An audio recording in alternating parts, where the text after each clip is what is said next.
The one connection I do have for certain is this thing right here. If you guys see this, okay, so Elton John and Versace attended a party hosted by Sean Puffy Diddy Combs in Miami. All his friends, or at least half of them, have had allegations of being with kids and other people. So this strange connection goes back to the area where it was like my career was very promising. There was interest, and this is actually where my career should have flourished. But these men wanted to do something to destroy it. And on top of this is a fraud, the whole situation of me even doing these recordings. And if you didn't hear the story originally, because again, there's going to be new people here because they might be from the Diddy side, you know, that thing. Um, so I hired two guys. They were already working with the Geffen, so that whole thing over there. Sony wasn't it that? It was something like that. Anyways, so I'll talk about that thing. And so those guys had just done some recordings with Elton John, and then I had to go do my recordings on this thing, and it was supposed to go to Alice's team and all that. And so I went in and I did the recordings. And by the way, this is out of my pocket. I just want to point that out. And um, luckily, it was a lot cheaper for me to do it this route than it would have been if I went directly to the studio place, because you could imagine how much Elton pays a day for that thing. Okay, so they were just telling me all the stories about it, right? It was kind of like, you know, the typical stories you might hear when you go into a recording studio. You know, you might hear, oh, so and so was here before, la la la la la la, and it's just like, oh, that's great, whatever, blah blah blah. And they were just explaining that he came in there with this like teddy bear on his piano, and I was like, oh god. It just went like that, right? It was just this story, right? And little did I know, there's actually multiple connections in this thing. So that came up, right? And then as I was pulling up the stories, we're going through the stories, I don't know, about a decade ago, starting to do that. I go, yeah, Elton keeps popping up in these stories. I don't know, he's friends with so and so, he's friends with so and so.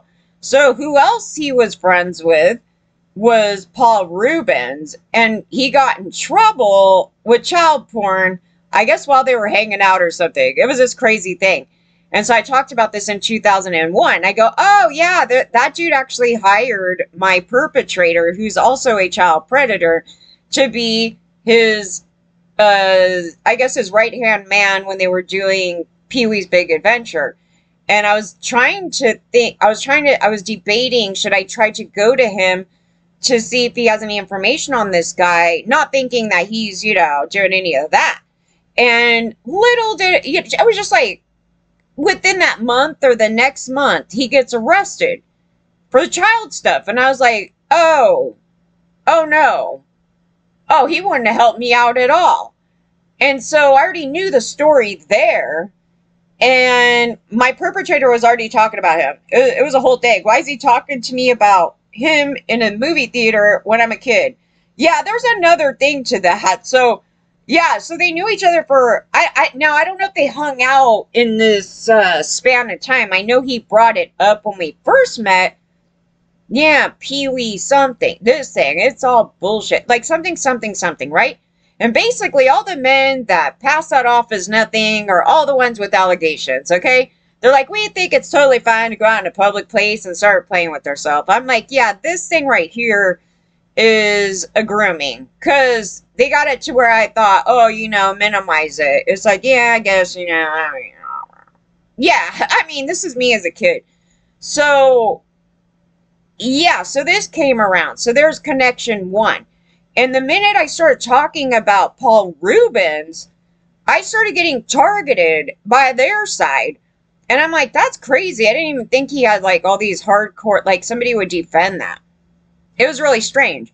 Like, they went after Jeffrey Jones, but for some reason, oh, don't touch Paul Rubens. And then Conan O'Brien, this is where that thing went south, man. I go, everybody up in here is a problem, okay? Everybody up in here is a problem. He may not have set somebody up to get raped, but it kind of shows you, like, the level of F's up in here. So, Okay, I've been a huge fan of Conan for a long time. I talked about it, everybody knew it, and then all of a sudden one day I'm like, F him. It's like, why did I say F him? Well, and also, the certain thing, you could kind of see like what they're okaying by their friends. Yeah. Okay, so he brings Paul Rubens on, who just has an allegation of child porn, which, yeah, allegedly he did because he had to register as a sex offender, and his lawyer is so good, he got him to bring it down, the charges down. So then he went on this crusade of, I do not sound like it. Yeah, he did that.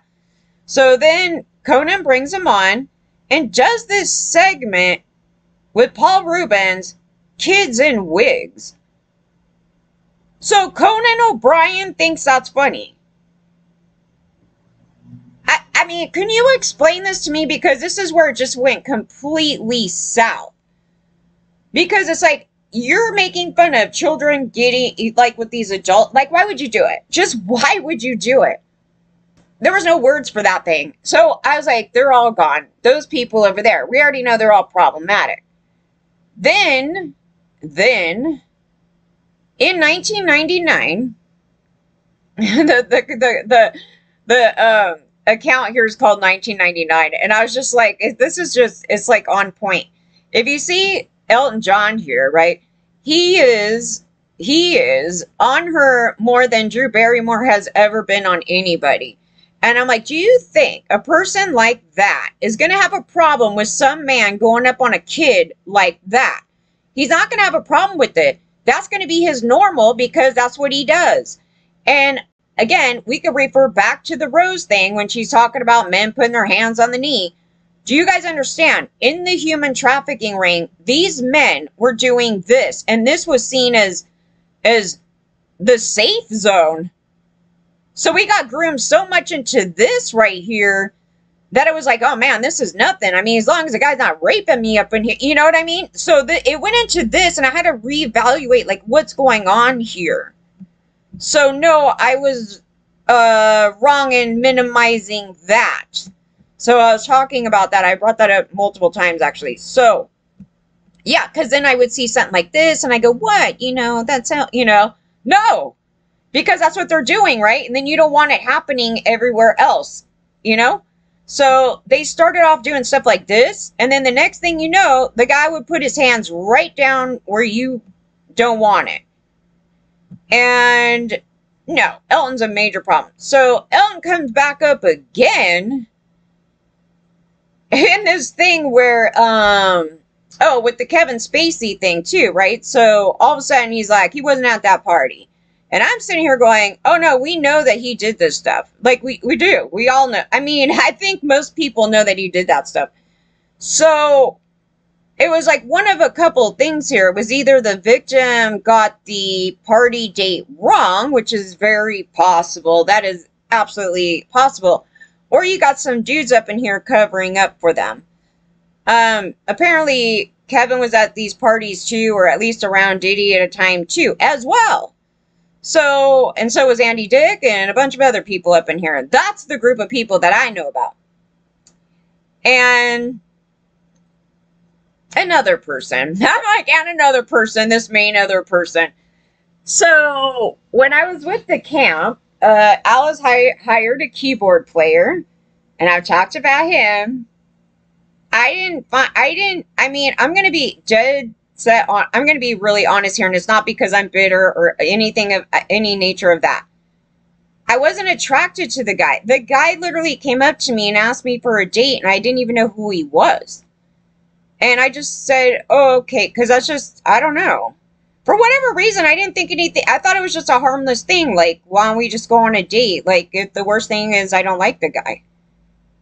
And so he does this, and it caused this inner dynamic with the camp because, particularly the perpetrator.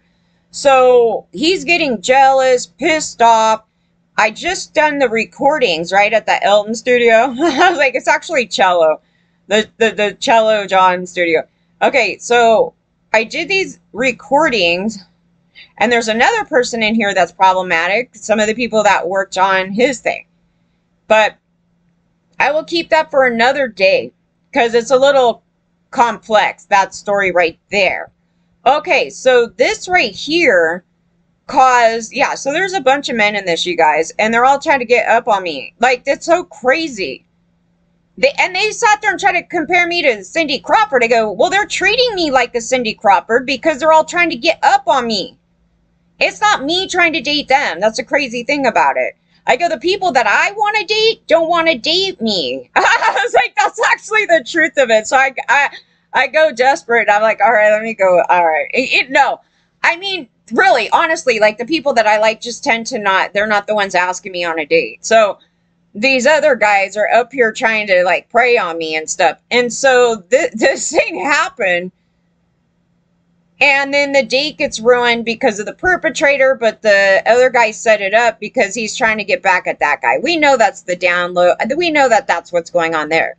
Because you wouldn't do it for any other reason. Because they were bickering, I guess, throughout this tour. And then later, Elton, as I'm talking about the story in public, right? I'm talking about all. Elton goes and hires him. I was like, oh my God, what is the chances of this? Did you hire Derek? Like, Derek's that other guy. Derek's the one that everyone wanted, I guess. But no, I mean, he legitimately did. So now I have this guy that I went on multiple dates with. He's now over with Elton. Privately, you know, chilling with his piano. I go, oh, that's cute. So no, they have a connection. So there is a real true connection in this circle right here. And I don't, you know, like the relationships with those people go back into the 80s, I guess. I don't know how long that camp has known Elton or, you know, even associated with all those pals over there. But no, they've had I guess they had relation. I didn't know any of this because I don't know who's who, you know, who's friends with who yet or anything. I just get into the industry. You see Elton does music over there. I wouldn't exactly associate them together, but it doesn't mean that you don't mentally think that they're hanging out. Yet all these people are hanging out. It's just kind of that thing. You just don't think about it. It's like, why would this, you know, metal person be hanging out with this like total, you know, pop star dude? You know, I don't know. It was just the thought as a kid growing up because they're constantly like, F that music, blah, blah, blah. And then it's like, oh, that's my friend. You know, it's this thing. And then they're hanging out with actors and comedians and all these other people. And again, it's not really something you think about until, you know, you get into this thing and you start seeing, oh, they're all mingling around. They're all hanging out. But you don't know who's really their friends, right? So you'll see these photos and it doesn't necessarily tell the whole story. Be things where they're like, oh, we invited so-and-so to this party on this day, and then they came, and they're just like, whatever.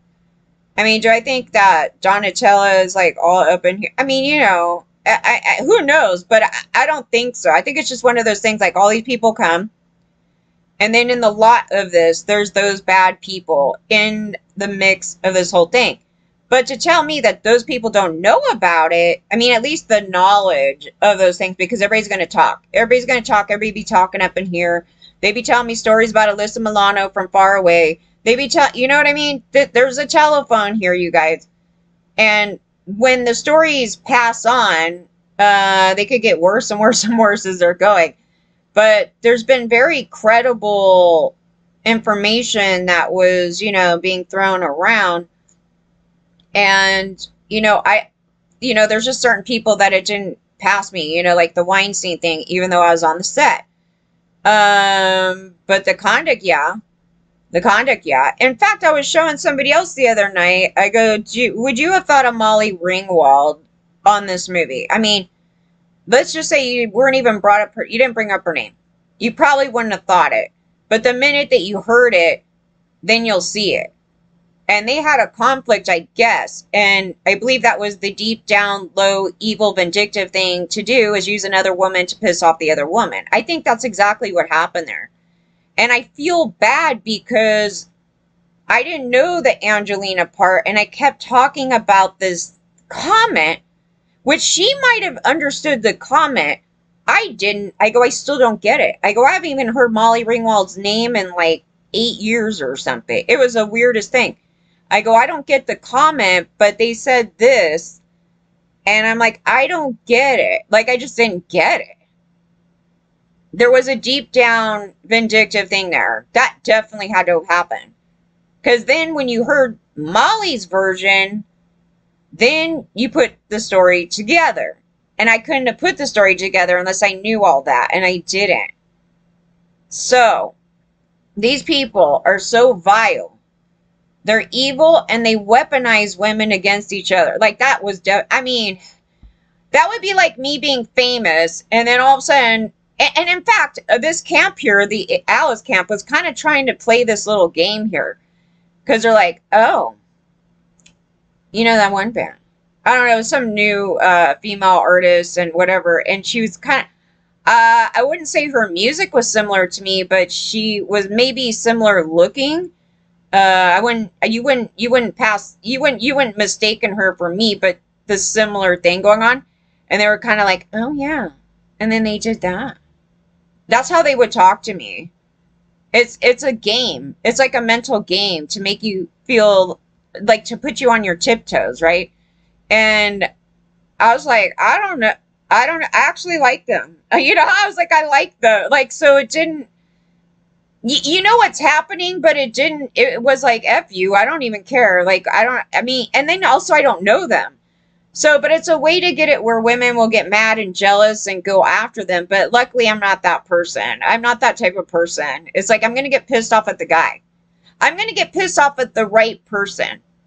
Because it's that person trying to manipulate the situation into getting me mad at that person. Such as the Cindy Crawford thing. I go, I don't know that woman. Why should I get into a battle with her? I mean, unless she's part of some bullshit. I go, I saw that she was hanging out with their people over there. I'm just thinking maybe she's friends with the wife. I have no idea. I go, but do you think that she's involved in this? No, he interjects her into our story.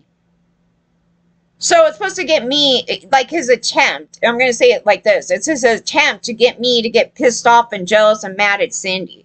I'm not going to get mad at Cindy. Cindy's a beautiful woman. She's a whole different woman. She do her thing over there. She's a model. What the hell does she have to do with my story?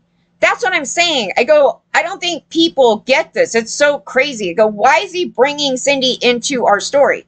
He's being accused of touching me as a kid. And you ain't Cindy. It's like, why? Even if Cindy was me, let's say Cindy was me, it doesn't justify what you did there because I'm a kid. You can't justify touching Cindy Crawford as a kid. You know? So it went into this thing.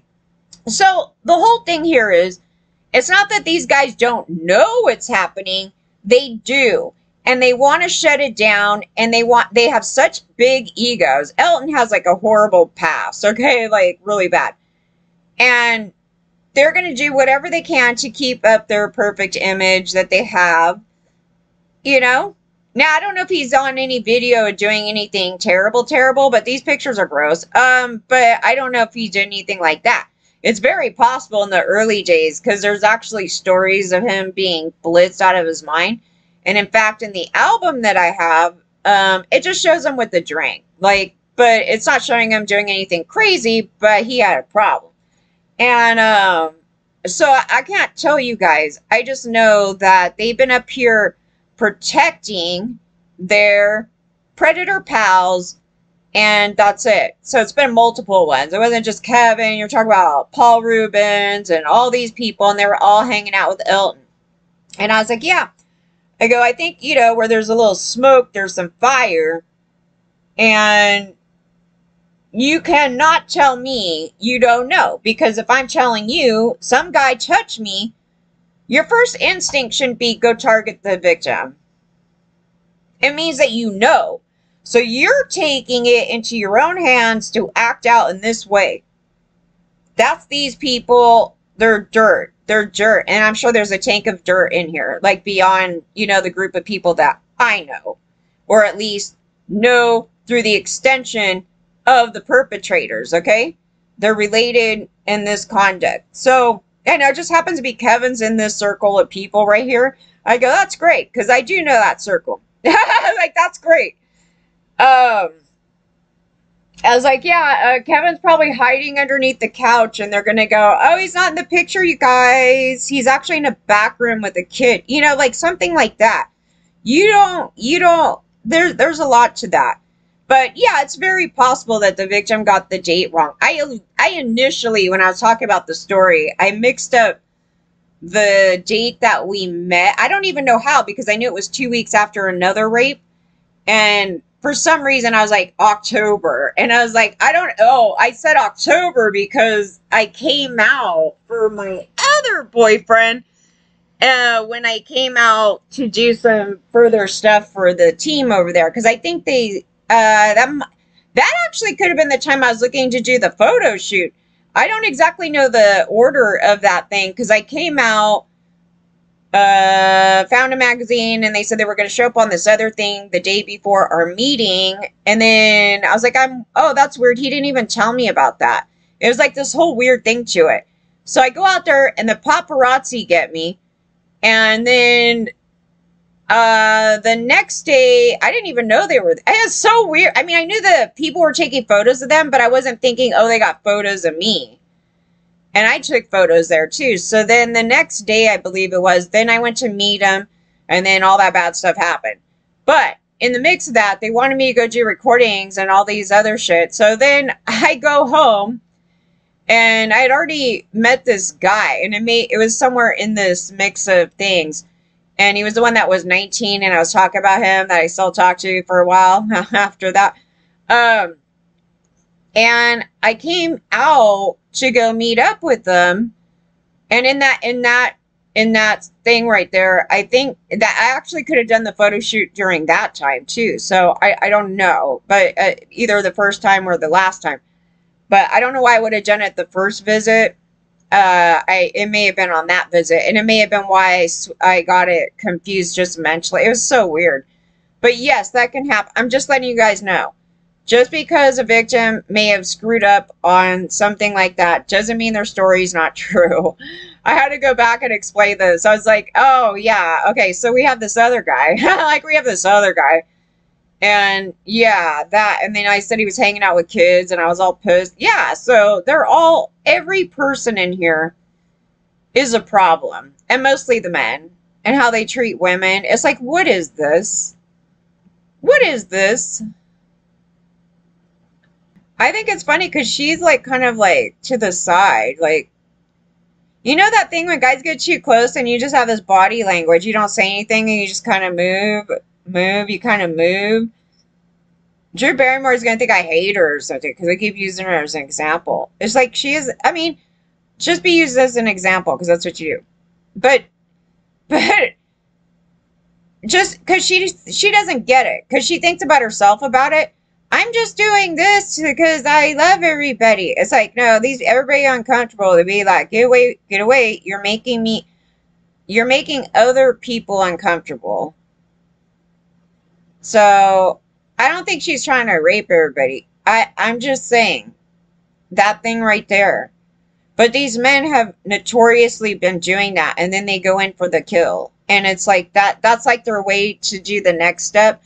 They're like, oh, she let me do this. Okay, so the next move I'm going to do, my hand's going to go right on her chest, right? And if she doesn't move it, that's my okay move. So I'm going to sexually assault her first. And if she doesn't move when I sexually assault her, then I'm going to keep going. Yeah, it's the craziest thing, but this is men. And Drew might be so used to that. That's really bad. And she still doesn't see, like, she won't blame anybody else because she wanted to go meet somebody and then some, perpetrator. I wanted to meet so many people as a kid. I'm not blaming myself for the conduct of what the adults did. Because it's on the adults. I could have 10 million kids right now going, I want to date you. You think I'm going to sit there and go, okay? They're the ones that are in charge. Kids are going to do that. But they need to have talks with kids of why that's wrong, because it could set them up for a situation where these men are going to take advantage of that. And they do. And then they try to blame it on you. Oh, the kid wanted it. So, It's like, no. The responsibility lies on the adult. That whole thing. But these men have been up in here, they've been up in here with children, and they've been trying to justify it being gay. That's another thing. Everybody's been trying to justify it, okay? They've been justifying it because I'm a female. They've been justifying it because it's a gay man doing it and it's different. Like that argument.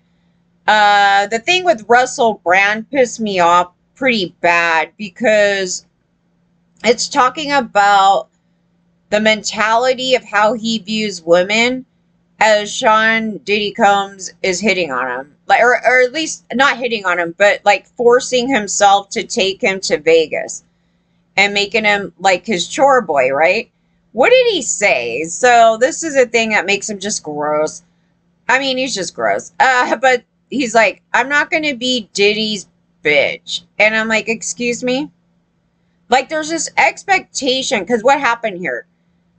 When, in this dynamic, because I brought it up on the last thing, the dynamic was two sociopaths in a room together, and one dominates the other, and then he's just doing whatever he says, which is just, it was hilarious watching this. I go, good, because that's what happened to Russell Brand's victims. When he's in a room, he just starts doing stuff, and everybody's like, oh my God, I don't want to say anything. You know, like, they might not say anything, because it's intimidating. And so Russell gets in this position, because that's probably what happened to him as a kid when his dad got him raped in Thailand. He goes along with it, and then as he's talking about it after the fact, he's like, you know, I'm not going to be anybody's bitch, that thing. So the expectation is that women should be in that position. Like, I'm not going to be someone's woman.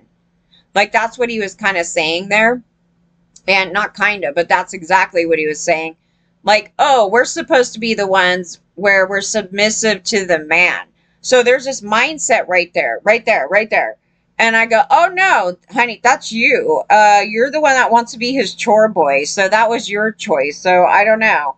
You're not scared of anybody else. You're not scared of the women doing that too. So why would you be scared of Diddy going on like that? I mean, why? You know, why are you going to subject yourself to being put into harm's way when you're saying that, you know, you have an addiction problem and you can't tell him no?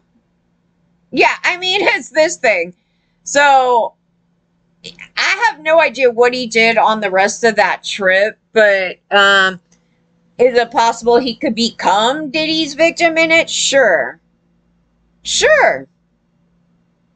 That's why I said, I go, they harm to self and others. And they will harm themselves to others, to everybody else. Like, even to other sociopaths. It's just like, I'm watching the dynamic. I go, that's really interesting. Because you want to talk about that, you know, just, someone needs a mirror.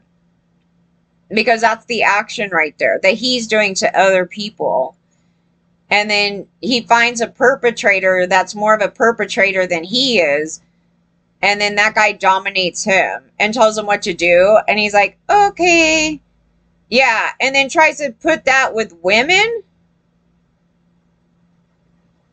Oh, I'm going to use a derogatory term for women to describe that. I'm not going to be his woman. You know, it's like, F you, dude. He wants men too. So that thing right there, it's just very problematic, the mindset of that thing right there. It's just an automatic thing for men to always describe like that thing in the place of women. Like, we should expect it, but men should not. It's like, no, we should never expect it, and I'm not going to be his chore boy. You know, it's like this thing. Now, there's legitimately people that love playing those roles, so, I mean, we're not like necessarily knocking it, but in this situation, that's what happened.